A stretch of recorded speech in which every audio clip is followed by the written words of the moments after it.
Hey everyone, it's Anthony from Pretty Print It here. In today's video, we're going to pick up where we left off last time with Google Sheets in Python. So the last time I talked about basically how to connect to the spreadsheet and view the values in the spreadsheet. Now I'm going to talk about how to get specific cells and how to update those cells. So right now I have this spreadsheet and it just has two columns and there's nothing in it. So what I'll do is I'll simply put like the name of whatever the cell is somewhere in the cell. So like this is A2, this is B2, this is A3, and this is B3. And the reason why I'm doing that is so it will be easy to see it in the code or in the print statement output. So I'll take the code that I ran from last time and I'll comment out the things that I don't need anymore. So I don't need to delete, I don't need to get all the records, and I don't need to append anything. So what I want to do is I first want to get the value of B1. So I can do that in a couple of ways. I can use something called acell. So I'll take that worksheet variable here, WKS, and I'll use print WKS dot acell, and I can pass in the exact cell it's in. So A2, for example, will give me column A, row 2. So if I save that and run it, print example.py, I get this cell object, and we see here that it says this is A2.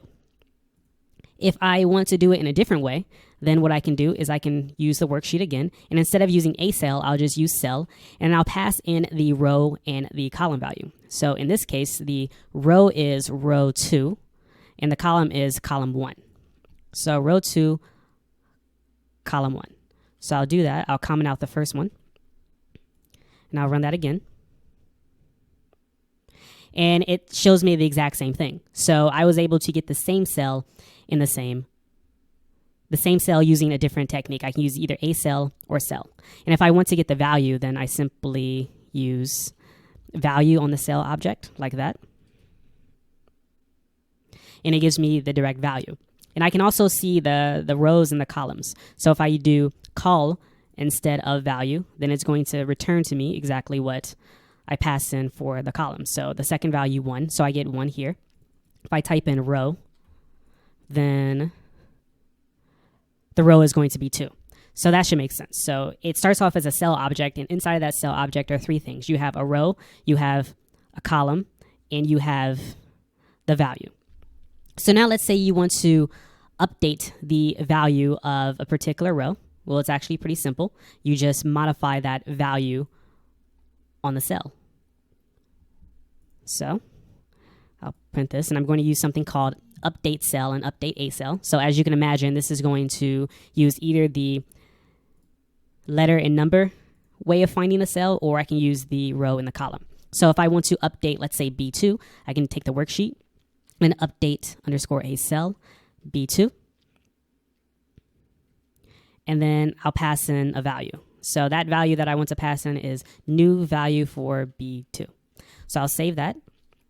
I'll run it. And then I'll look at my spreadsheet.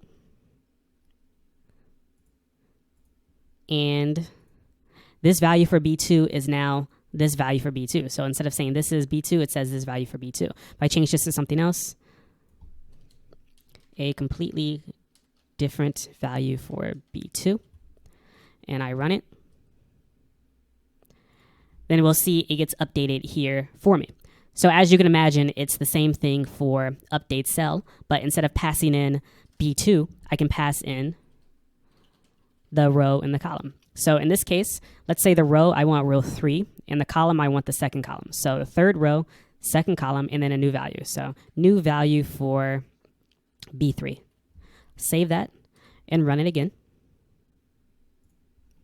And we see that new value for B3 is now in B3. And I was able to do that because I referenced the row and then the column. So now let's say I want to find multiple cells that have the same value. So all these cells have different values. But what if I added some cells in here with different values? So I'll just say test, test, test, test. So I have four cells with the same value. So the first thing I can do is I can first look for a specific value, something that's unique. So let's say this is A3. If I wanted to do that, what I would do is I would print, and then I'd say worksheet find, and then this is, what did I want? A2. Let's do A3. Then if I run this, we'll see it gives me the cell object. And remember, I can get the value, the row, and the column from the cell object. And here it's formatted nicely for me. But you see here, this is A3 is exactly the value. But what if I wanted to search for things that aren't unique? So in this case, I use test. Let's see what happens. It gives me one cell, but that's not right because I have multiple cells. I have 4 cells with the value of test, not just one. So in a case when you know that the cell value won't be unique, then you can use find all instead of find. So if I do find all and then run it, I see 1, 2, 3, 4 cells here. So let me make that easier to see. I see 4 cells, and these are 4 cell objects. So now if I wanted to update these, I can just take this list and update each individual cell in the list. So what I'll do is I'll call this list of cells. And then I'll take the third one. So list of cells, index 2.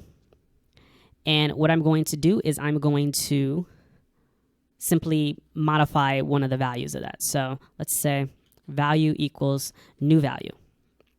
And then I'll take that entire list and I will pass it to something called update cells, which takes in a list of cells. So worksheet, then update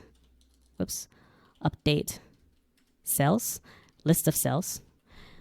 And what it's going to do here is it's first going to find all the cells that have the value test. Then it's going to take the one with the index of 2, so the third cell, and update it to new value. And then it's going to pass that list of cells and update all the cells. And if it finds a change, it will update. So let's run this.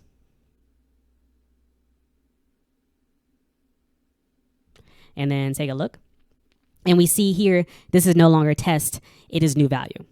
So if I wanted to update everything at once, then it becomes fairly straightforward. You just use a loop. So instead of using this here, I'll put this inside of a loop. So let me get rid of that. And, well, I'll comment it out instead. Okay, so what I'll do is for cell in list of cells, I'm going to take that cell and change the value to looped value. And then this is updating the cell inside the list. So this list will now contain all of the updated values, and I'll update all the cells that way. So if I run this, I should now see looped value for those 3 there. And it looks like it got rid of my test one for some reason. Let's see. I had the old new value here, right? So this was the old test value. So let's try that again. This should do nothing. Just make sure.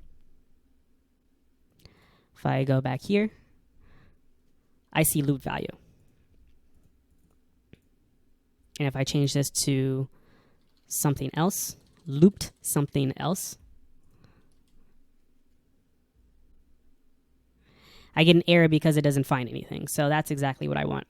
So when you're doing this, you just have to be a bit careful with how you're updating things. But presumably you would know what you want to update when you go to update it. So I hope this video helped. If you have any questions about using GSpread, then you can leave a comment down below and I'll try to answer it. If you like this video, please give me a thumbs up. And if you haven't subscribed to my channel already, please subscribe. So thank you for watching this video, and I will talk to you next time.